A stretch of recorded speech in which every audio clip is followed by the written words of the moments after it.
श्री शिवाय नमस्तुभ्यम। आप सभी भक्तगणों को आने वाली एकादशी की ढेरों शुभकामनाएं। फाल्गुन का महीना चल रहा है और फाल्गुन की जो एकादशी है शुक्ल पक्ष की, उसका नाम है आमल की एकादशी या आंवला एकादशी। इसे रंग भरी एकादशी के नाम से भी जाना जाता है। इस एकादशी की पूजा किस प्रकार से की जानी चाहिए, क्या पूजा विधि है, अन्य एकादशियों से यह किस प्रकार से भिन्न है, एकादशी व्रत के नियम क्या हैं, व्रत के नियम क्या हैं और पूजन विधि के साथ पारण के नियम क्या हैं, ये जानना आवश्यक है। क्यों? क्योंकि इस एकादशी पर न केवल भगवान श्री हरि विष्णु का पूजन होता है, वरन आंवले का पूजन होता है। आंवले के महत्व बहुत अधिक बताया गया है। वहीं इस एकादशी पर भगवान शंकर का भी विधि विधान से पूजन किया जाता है। कारण ये कि इसी एकादशी के दिन भगवान शंकर पृथ्वी पर पहली बार पधारे थे, इसीलिए इस एकादशी को रंग भरी एकादशी कहा जाता है। और इस दिन भगवान शंकर के साथ किस प्रकार से होली खेली जाती है, यह भी आपको इस वीडियो में बताया जाएगा। इस प्रकार से ये किस दिन व्रत रखा जाएगा, किस दिन पूजन होगा और कब पारण होगा, यह भी आपको जानकारी प्रदान की जाएगी। ये व्रत महत्वपूर्ण है, ये तिथि महत्वपूर्ण है और ये जानकारी भी बहुत महत्वपूर्ण है। तो संपूर्ण शास्त्रीय जानकारी आपको प्रदान करेंगे। वीडियो यदि थोड़ा सा भी अच्छा लगे तो कृपया एक बार लाइक अवश्य कर दीजिएगा। भगवान श्री हरि की कृपा प्राप्त करने के लिए और अपने व्रत की सफलता के लिए कमेंट बॉक्स में अवश्य लिखिएगा जय श्री हरि, ओम नमः भगवते वासुदेवाय। भगवान श्री हरि की कृपा से अवश्य ही आपका व्रत सफल होगा और आपकी सभी मनोकामनाएं पूर्ण होंगी। चैनल पर नए हैं तो चैनल को सब्सक्राइब करते जाइएगा, क्योंकि ये देवभूमि ज्योतिष संस्थान का प्रतिष्ठित यूट्यूब चैनल है। यहाँ पर हम जो भी जानकारी देते हैं ना, वो शास्त्रीय जानकारी होती है, अर्थात जो पुराण बताते हैं, जो हमारी किताबें बताती हैं, जो पंचांग बताते हैं, उसी की गणना के अनुसार हम आपको जानकारी देते हैं। ऐसा नहीं कि अपने मन से जो मर्जी बोल दिया, कुछ भी ऊट पटांग यहाँ पर नहीं बताया जाता है। तो शास्त्र सम्मत जानकारियाँ प्राप्त करने के लिए कौन सा व्रत कब कैसे कहाँ करना है, इस प्रकार की जानकारियाँ और सही कथाएँ सुनने के लिए चैनल को सब्सक्राइब कर लीजिए। साथ ही बेल आइकन का निशान अवश्य दबाइएगा। इससे क्या होगा कि आपको सारे वीडियोस मिल पाएंगे, अन्यथा आपको वीडियो जो है वो मिल नहीं पाते हैं। अगर आप बेल आइकन नहीं दबाएंगे तो सारे वीडियोस आपको नहीं मिलते हैं। इसीलिए सब्सक्राइब कीजिए, बेल आइकन को प्रेस कीजिए और अच्छी जानकारियों के लिए जुड़े रहिए। आइए जानकारी को आगे बढ़ाते हैं, बात करते हैं आने वाली एकादशी की, जिसको आंवल की एकादशी या आंवला एकादशी, आमल की एकादशी और रंगभरी एकादशी के नाम से जाना जाता है। तो किस दिन होगा व्रत पूजन, जानकारी आरंभ करते हैं। एकादशी का व्रत आप जिस दिन कर रहे हैं उस दिन आपको सूर्योदय से पहले उठना चाहिए। आपको इसके नियमों का पालन दशमी तिथि से ही करना आरंभ कर देना चाहिए। दशमी तिथि से कैसे? देखिए, दशमी तिथि को आपको कुछ चीज़ें नहीं खानी चाहिए।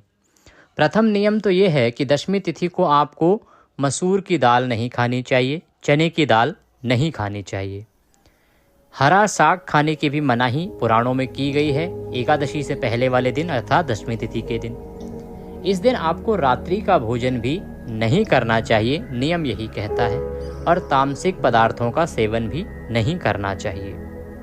आज के समय के हिसाब से, क्योंकि आजकल बहुत सारी दवाइयाँ चल रही होती हैं, तो अधिक समय तक आप भूखे नहीं रह सकते, तो आप रात्रि का भोजन कीजिए, परंतु तामसिक पदार्थों का प्रयोग ना कीजिए।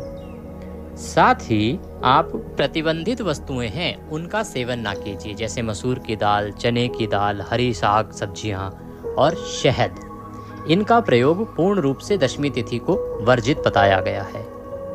ब्रह्मचर्य का पालन आपको दशमी तिथि से ही आरंभ कर देना चाहिए। रात्रि को आप दंत धावन आदि करके सोएंगे और अगले दिन एकादशी की प्रातः जब आप उठेंगे तो उस दिन आपको टूथब्रश या टूथपेस्ट और मंजन का प्रयोग नहीं करना चाहिए। क्यों? क्योंकि आजकल जो मंजन आ रहे हैं या टूथपेस्ट आ रही है, दोनों में ही या तो नमक होता है या तो कोई केमिकल होते हैं जो कि आपके व्रत को खंडित करते हैं। इसीलिए आपको इसका प्रयोग नहीं करना चाहिए। इसके स्थान पर यदि आपके पास कोई व्रत वाला टूथपेस्ट या व्रत वाला मंजन है तो वो प्रयोग आप कर सकते हैं। स्नान आदि करने के बाद स्वच्छ वस्त्र धारण करके आप पूजा की तैयारी करेंगे। पूजा के लिए सारा सामान एकत्र करेंगे। पूजा की सामग्री क्या क्या रहेगी वो एक बार देख लीजिए, आप उसको एकत्र कर लीजिए।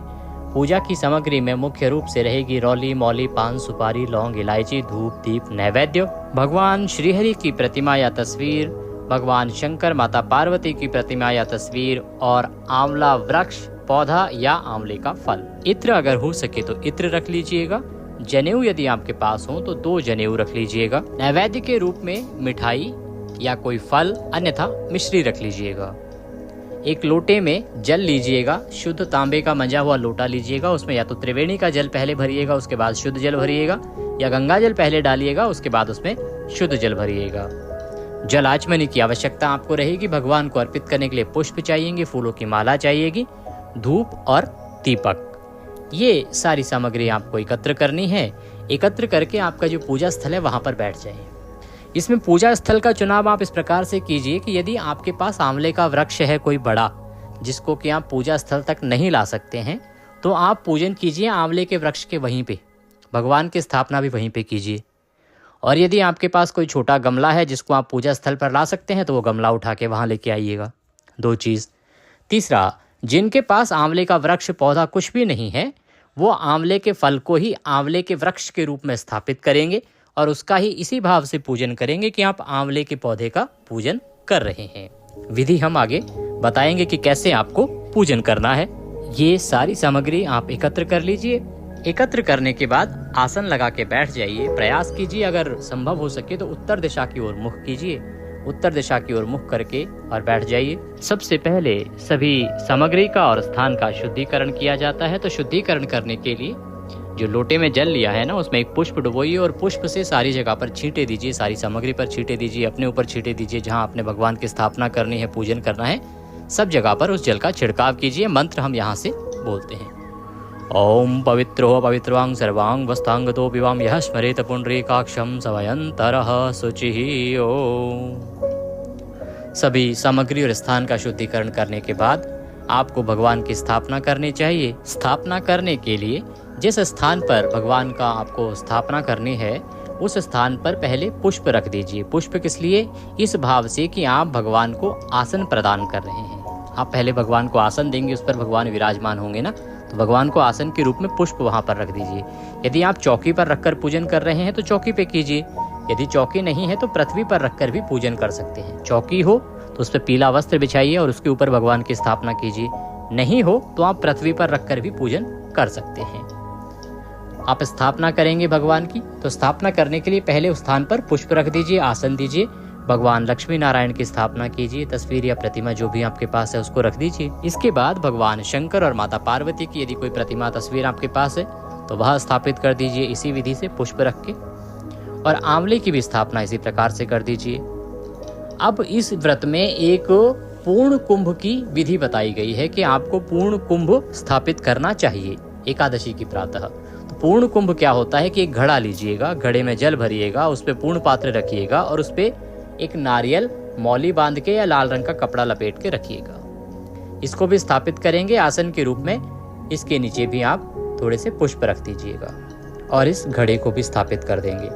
देखिए, पिछली एकादशी पर जो घड़े की विधि थी वो अलग थी, ये विधि अलग है। जब आप कथा सुनेंगे इस एकादशी का जो महात्म्य है, कथा जो है, उसको जब सुनेंगे तो आपको पता लग जाएगा कि हम ये क्यों स्थापित करना चाह रहे हैं या क्यों आपको कह रहे हैं। क्योंकि कथा में इसका बड़ा अच्छा विवेचन बताया गया है कि इस विधि से ही आपको पूजन करना चाहिए और कई सारे पुराणों में भी इसकी जानकारी इसी विधि से दी गई है।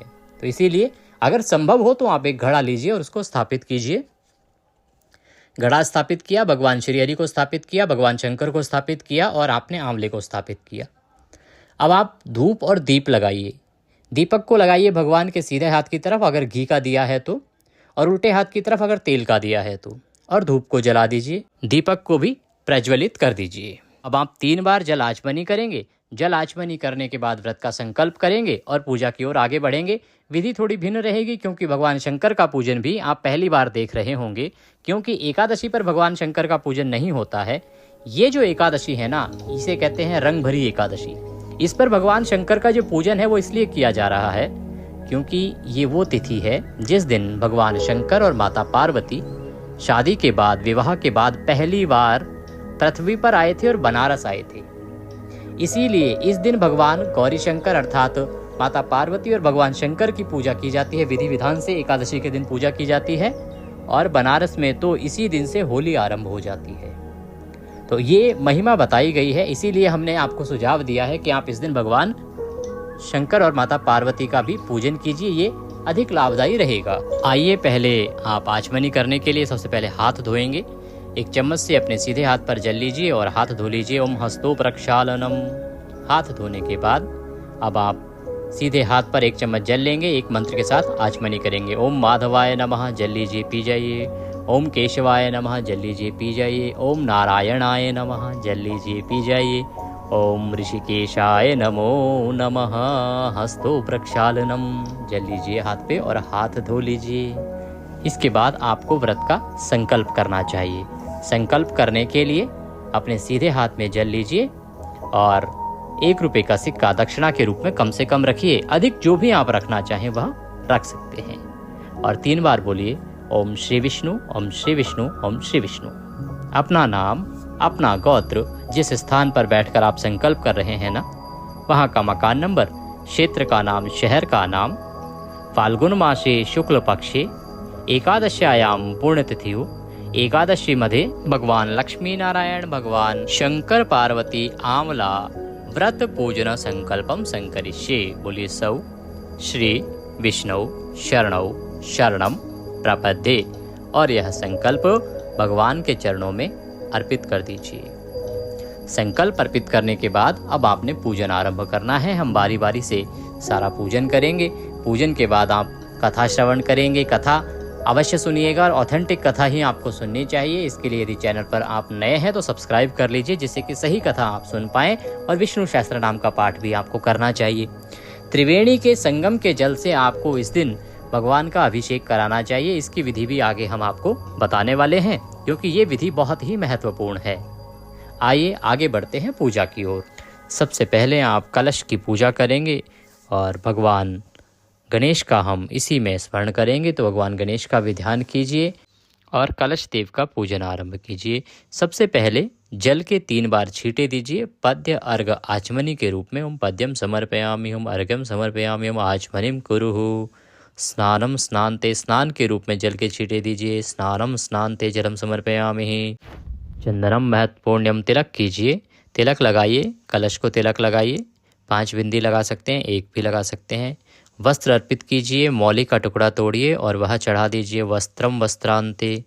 पुष्पों की माला आपके पास है तो पुष्पों की माला पहनाइए। खुले फूल हैं तो पुष्प अर्पित कीजिए। पुष्पम समर्पयामि, धूपम दर्शयामि, दीपम दर्शयामि। धूप को जला लीजिए, दीप को जला लीजिए और अपने हाथों से धूप तथा दीप दिखाइए। भगवान को धूप दीप दिखाइए, उठाना नहीं है वहाँ से, वहीं रखे रहिए। अपने हाथ से ऐसे धूप और दीप उनकी तरफ कर दीजिए। धूपम दर्शयामि, दीपम दर्शयामि, नैवेद्यम समर्पयामि। नैवेद्य अर्पित कीजिए। नैवेद्य के रूप में कोई भी फल आपके पास है तो वो चढ़ा दीजिए। मिठाई आपके पास है तो वो चढ़ा दीजिए। मिश्री यदि आपके पास है तो मिश्री भी चढ़ा सकते हैं। शुभ दक्षिणायाम शुभदो वरदो भवः। भगवान को, कलश देव को नमस्कार कीजिए और जो भी दक्षिणा आप अर्पित करना चाहें वह दक्षिणा अर्पित कर दीजिए। कलश का पूजन करने के बाद अब आप आंवले का पूजन करेंगे। आंवले का पूजन करने के लिए आंवले पर पद्य अर्घ आचमनी अर्पित कीजिए। 3 बार जल के छींटे दीजिए। इसके बाद स्नान के रूप में आप त्रिवेणी का जल है तो वो चढ़ाइए, या जो भी गंगा जल मिला हुआ जल है वो आप आंवला देव को अर्पित कीजिए। अगर आंवले के फल पर पूजन कर रहे हैं तो केवल 1 चम्मच से या पुष्प से ही जल के छींटे दे दीजिए। यदि आपके पास पूरा पौधा है या पेड़ है तो आप उनकी जड़ों में पहले शुद्ध जल अर्पित कीजिए। त्रिवेणी का जल है तो त्रिवेणी का जल चढ़ाइए। उसके बाद कच्चा दूध चढ़ाइए और तदोपरांत पुनः शुद्धोदक स्नानम, शुद्ध जल चढ़ाइए। तिलक कीजिए। वस्त्र के रूप में मौली अर्पित कीजिए। पुष्प माला यदि है तो माला चढ़ा दीजिए। माला नहीं है तो खुले फूल अर्पित कर दीजिए। धूप दिखाइए, दीप दिखाइए, भोग अर्पित कीजिए। भोग के रूप में मिठाई, फल या मिश्री, कुछ भी आपके पास जो हो उपलब्ध वह चढ़ा दीजिए। नैवेद्यम समर्पयामि, जल आचमनिम कुरुः। जल आचमनी के रूप में 1 बार जल के छींटे दे दीजिए। जल आचमनी आपने करा दी। शुभ दक्षिणायाम शुभदो वरदो भवः। कोई भी दक्षिणा यदि आप अर्पित करना चाहते हैं तो वह अर्पित करते हुए हाथ जोड़ के प्रणाम कीजिए आंवला देव को। आंवले के पूजन के बाद अब हम भगवान श्रीहरि का पूजन करेंगे और अंत में भगवान शंकर और माता पार्वती का पूजन करेंगे। तो भगवान लक्ष्मी नारायण का पूजन करने के लिए उनके सामने एक पात्र रख दीजिए, कटोरी रख दीजिए, जिसमें कि आप पूजन की सारी सामग्री अर्पित करेंगे। एक चम्मच लीजिएगा, चम्मच से एक एक चम्मच जल आप अर्पित कीजिएगा। सबसे पहले ओम पद्यम समर्पयामि, पद्य के रूप में जल अर्पित कीजिए। ओम अर्घ्यम समर्पयामि, अर्घ दे रहे हैं भगवान को, अर्घ के रूप में अर्पित कीजिए। ओम जलाचमनिम समर्पयामि, जलाचमनि के रूप में एक चम्मच जल अर्पित कर दीजिए। अब यदि आपके पास प्रतिमा है तो इस दिन आप भगवान को अभिषेक कराइए, त्रिवेणी के जल से अभिषेक कराइए। और अगर प्रतिमा नहीं है तो कोई बात नहीं, आप तस्वीर पर ही स्नान के लिए जल अर्पित करेंगे, स्नान कराएंगे भगवान को। ओम स्नानम जलम समर्पयामि, एक चम्मच जल लीजिए, भगवान को अर्पित कर दीजिए। अगर प्रतिमा है तो अच्छे से नहलाइए उनको। पंचामृत स्नानम, पंचामृत बनाइए, कच्चा दूध, दही, घी, शहद और शक्कर, पांचों चीज़ों को मिला के पंचामृत बनाइए। और जो तस्वीर पर पूजन कर रहे हैं वो पुष्प पे लगाइए पंचामृत को और पंचामृत अर्पित कर दीजिए। जिनके पास प्रतिमा है वो अच्छे से अभिषेक कराइए, नहलाइए। पंचामृत स्नानम समर्पयामि, शुद्धोदक स्नानम, पुनः शुद्ध जल लीजिए, चम्मच से एक चम्मच जल छोड़ दीजिए सामने पात्र में, और जो तस्वीर पर पूजन कर रहे हैं वो शुद्ध जल से स्नान कराइए। भगवान को इत्र अर्पित कीजिए, इत्र आप किसी पुष्प पे लगाइए या रुई पर लगाइए, भगवान को अर्पित कर दीजिए। इत्रम समर्पयामि, वस्त्र अर्पित कीजिए, मौली का टुकड़ा तोड़िए और मौली का टुकड़ा वस्त्र के रूप में अर्पित कीजिए। वस्त्रम वस्त्रांते वस्त्रम समर्पयामि, तिलकम चंदनम महत्पुण्यम, तिलक कीजिए भगवान को, तिलक करके फूलों की माला अगर है तो माला पहनाइए, नहीं तो खुले पुष्प आप अर्पित कीजिए भगवान को, फूल चढ़ाइए, धूप दिखाइए, दीप दिखाइए। नैवेद्यम समर्पयामि, नैवेद्य अर्पित कीजिए भगवान को। आप आंवला अर्पित करेंगे, नैवेद्य के रूप में आप आंवला चढ़ाइए भगवान को, आंवले का भोग लगाइए भगवान को। जलाचमनिम कुरुहु, जलाचमनि कराने के लिए एक चम्मच से जल लीजिए और वह छोड़ दीजिए सामने रखे पात्र में। जलाचमनिम समर्पयामि, तांबूलम पोंगी फलम, तांबूल अर्पित करेंगे। तांबूल क्या, पान का यदि बीड़ा आपके पास बना बनाया है पान तो वो अर्पित कीजिए, अन्यथा पान का पत्ता लीजिए, उसमें 2 लौंग, 2 इलायची, 1 सुपारी रखिए, बीड़ा बना के वह चढ़ा दीजिए। तांबूलम पोंगी फलम शुभ दक्षिणायाम शुभदो वरदो भवः, दक्षिणा में जो कुछ अर्पित करना चाहते हैं वो अर्पित कीजिए, हाथ जोड़ के नमस्कार कीजिए। भगवान लक्ष्मी नारायण का पूजन करने के बाद अब हम भगवान शंकर और माता पार्वती का पूजन करेंगे। इसमें पूजन के अंत में भगवान लक्ष्मी नारायण को थोड़ा सा अबीर गुलाल अर्पित कर दीजिएगा।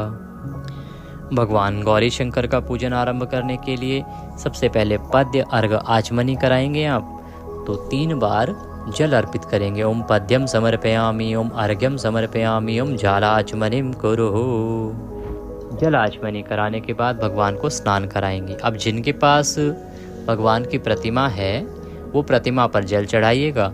जो तस्वीर पर पूजन कर रहे हैं वो सामने रखे पात्र में स्नान के रूप में जल अर्पित कीजिएगा। भाव रखिएगा कि आप प्रेम से भगवान को स्नान करा रहे हैं। ओम स्नानम जलम समर्पयामि। भगवान शंकर के लिए त्रिवेणी का जल किस प्रकार से अर्पित करना है इसकी एक विस्तृत वीडियो है जो हम बना रहे हैं, उसको आप देख लीजिएगा, क्योंकि इस एकादशी पर भगवान शंकर को जो त्रिवेणी जल से अभिषेक कराता है उसके लिए एक विशेष विधान कहा गया है और उसके लिए अथाह पुण्य की प्राप्ति होती है। इससे संबंधित वीडियो हम आपके लिए बना रहे हैं, उसे आप अवश्य देखिएगा कि किस प्रकार से आप कुंभ से लाए हुआ त्रिवेणी का जल भगवान शंकर और माता पार्वती को इस एकादशी पर अर्पित करें मनोकामना पूर्ति के लिए। तो भगवान को स्नान कराइए, प्रेम से स्नान कराइए, पंचामृत से स्नान कराइए। पंचामृत समर्पयामि, तो पुष्प पे पंचामृत लगाइए और तस्वीर के सामने अर्पित कर दीजिए। और जो प्रतिमा पर जल चढ़ा रहे हैं, पूजन कर रहे हैं, वो पंचामृत से अभिषेक कराइए। शुद्धोदक स्नानम, शुद्ध जल से स्नान कराइए, शुद्ध जल से स्नान कराइए। तस्वीर के सामने 1 चम्मच जल लीजिए और छोड़ दीजिए। शुद्धोदक स्नानम समर्पयामि। भगवान को इत्र अर्पित कीजिए, इत्र पुष्प पे लगाइए या रुई पे लगाइए और भगवान को चढ़ा दीजिए। वस्त्रम वस्त्रांते, वस्त्र अर्पित कीजिए, वस्त्र चढ़ाइए भगवान को। वस्त्र के रूप में मौली का टुकड़ा तोड़िए और वह अर्पित कर दीजिए। वस्त्रम वस्त्रांते चंदनम महत्पुण्यम, भगवान शंकर को तिलक कीजिए। शंकर भगवान को तिलक चंदन का होगा, माता पार्वती को तिलक कुमकुम का होगा, इसका ध्यान रखिएगा। तिलक गिराइए दोनों को। तिलक लगाने के बाद पुष्पों की माला पहनाइए और खुले पुष्प हैं तो पुष्प अर्पित कीजिए, धूप दिखाइए, दीप दिखाइए। नैवेद्यम समर्पयामि, नैवेद्य अर्पित कीजिए। नैवेद्य के रूप में भगवान को जो भी फल या मिठाई आपके पास है वह चढ़ाइए या मिश्री चढ़ाइए। जल आचमनिम कुरुः, जल आचमनी कराइए, जल आचमनी कराइए। 1 चम्मच जल लीजिए और अर्पित कर दीजिए। जल आचमनिम समर्पयामि। अब भगवान के साथ होली खेलेंगे। आपने भगवान को नहला दिया, पूजन कर दिया, भोजन करा दिया। अब आप भगवान के साथ होली खेलेंगे। इस एकादशी पर भगवान शंकर और माता पार्वती के साथ होली खेलने का विशेष विधान है, तो आप भगवान शंकर और माता पार्वती को गुलाल अर्पित कीजिए। गुलाल में विशेष रूप से लाल और गुलाबी रंग का गुलाल ही आप भगवान को चढ़ाइएगा। गुलाल लगाइए भगवान को प्रेम पूर्वक और उसके बाद तांबूल अर्पित कीजिए। पान का बीड़ा बनाइए, पान अर्पित कीजिए भगवान को। तांबूलम समर्पयामि शुभ दक्षिणायाम शुभदो वरदो भवः। भगवान को दक्षिणा अर्पित कीजिए और नमस्कार कीजिए। इस प्रकार से आपने आज की इस एकादशी का पूजन किया है। पूजन करने के बाद अब आपको कथा श्रवण करनी है और कथा सुनने के साथ ही विष्णु सहस्त्र नाम का पाठ भी सुनना है। दोनों ही चीजें आपको हमारे चैनल पर मिल जाएंगी। कथा आपको सही प्रकार से सुननी चाहिए क्योंकि बिना कथा श्रवण के व्रत पूर्ण नहीं होता है। और एकादशी के दिन आपको विष्णु सहस्त्र नाम का जो महत्व है वो भी ज्ञात ही होगा। एकादशी के दिन इसका बहुत अधिक विधान बताया गया है। ऐसा माना जाता है कि जो एकादशी को विष्णु सहस्त्र नाम का पाठ सुनते हैं या करते हैं उनकी सभी इच्छाएं भगवान श्री हरि अवश्य ही पूरी करते हैं। तो आपको अवश्य ही विष्णु सहस्त्र नाम सुनना चाहिए। चैनल पर नए हैं तो आप सब्सक्राइब कर लीजिए जिससे कि आपको सही कथाएं और सही जानकारियां प्राप्त होती रहे। कथा और विष्णु सहस्त्र नाम सुनने के बाद आप भगवान की आरती करेंगे और नियमों के अनुसार अपने दिन को व्यतीत करेंगे। नियमों में सर्वप्रथम क्या है? ब्रह्मचर्य का पालन करना है, किसी से लड़ाई झगड़ा नहीं करना है, किसी को अपशब्द नहीं बोलने हैं, किसी का बुरा नहीं करना है, किसी का अहित नहीं करना है। और इस प्रकार से दिन को व्यतीत करते हुए सायंकाल को हो सके तो कीर्तन कीजिएगा, रात्रि काल को हो सके तो जागरण कीजिएगा और अगले दिन आप व्रत का पारण कीजिएगा। पारण का विधान हमने आपको बताना है। तो पारण के लिए आप सुबह ब्रह्म मुहूर्त में उठ जाइएगा। उठने के बाद स्नान आदि करके स्वच्छ वस्त्र धारण करके और पारण का पूजन आरंभ करेंगे। पारण की पूजा विधि क्योंकि नियम अलग होते हैं प्रत्येक एकादशी के, उन नियमों को समझने के लिए, समझाने के लिए थोड़े समय की आवश्यकता होती है। और हमारा ये जो आज का पूजा विधि का वीडियो है ये बहुत बड़ा हो गया है। अभी ये भी बताना आवश्यक है कि आपको व्रत करना कब है, शुभ मुहूर्त क्या रहेगा, पारण के लिए शुभ मुहूर्त क्या रहेगा। तो पहले ये जानकारी ले लेते हैं। पारण का विस्तृत जो वीडियो है वो हम आपके लिए अपलोड करेंगे। उसमें पारण की पूरी जानकारी लीजिएगा। पारण की विधि क्या है, कैसे आपको घड़े को कब उठाना है, कब भगवान का विसर्जन करना है, किस प्रकार से। और इसमें जो पुष्पांजलि होती है ना वो अनिवार्य है करना, क्योंकि पुष्पांजलि में ही आपके व्रत की सफलता और पूर्ण फल निहित होता है। तो वो विधि भी आपको हम पारण के वीडियो में अवश्य ही बताएंगे। आइए अब जानते हैं कि एकादशी का व्रत आपने कब करना है। देखिए, फाल्गुन मास की शुक्ल पक्ष की ये जो एकादशी है ना, ये आरंभ हो रही है 9 मार्च को सुबह 7:45 पर और 10 मार्च को ये तिथि समाप्त होगी सुबह 7:44 पर। ऐसे में सूर्य के मुख से एकादशी रहेगी 10 मार्च को, क्योंकि 9 मार्च को तो सूर्योदय के बाद आ रही है और 10 मार्च को एकादशी के साथ द्वादशी भी आ जाएगी। इसीलिए ये द्वादशी युक्ता व्रत भी हो जाएगा। और द्वादशी युक्ता व्रत जो है वो श्रेष्ठ माना जाता है। आपको व्रत करना है 10 मार्च को। 10 मार्च 2025 को आमल की एकादशी, रंग भरी एकादशी का उत्सव और व्रत रखा जाएगा। और 11 तारीख को आप करेंगे व्रत का पारण। पारण से संबंधित संपूर्ण जानकारी आपको पारण की वीडियो में हम अवश्य ही प्रदान करेंगे। चैनल पर नए हैं तो जुड़े रहिए। वीडियो थोड़ा सा भी अच्छा लगा हो तो एक बार लाइक अवश्य कर दीजिएगा। अपनी मनोकामना पूर्ति और व्रत की सफलता के लिए कमेंट बॉक्स में अवश्य लिखिएगा जय श्री हरि या ओम नमः भगवते वासुदेवाय।